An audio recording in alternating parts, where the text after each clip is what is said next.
Ian, बेटा, आज school से शिकायत आई है कि तुमने पूरी क्लास को बताया कि तुम बादशाह के बेटे हो। अम्मी, वो बादशाह का बेटा नहीं, खुफिया बादशाह का बेटा।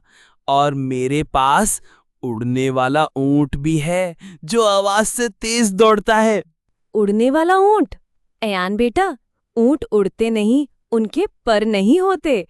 अम्मी, मेरी क्लास के बच्चे हंस हंस के लोटपोट हो गए और मैं हीरो बन गया था।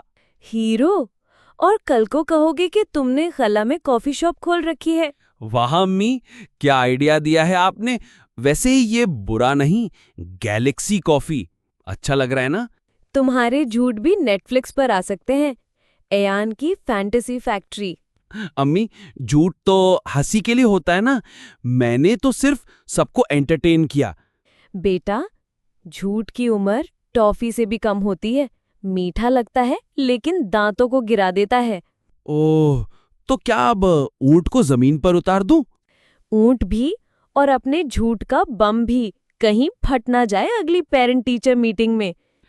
ठीक है अम्मी, अब सच बोलूंगा, लेकिन ऐसा सच जिसे सुन के सब हंसे, बोर ना हो। बस। और अगर फिर कोई ऊंट उड़ता नजर आए तो समझ लेना नींद पूरी नहीं हुई।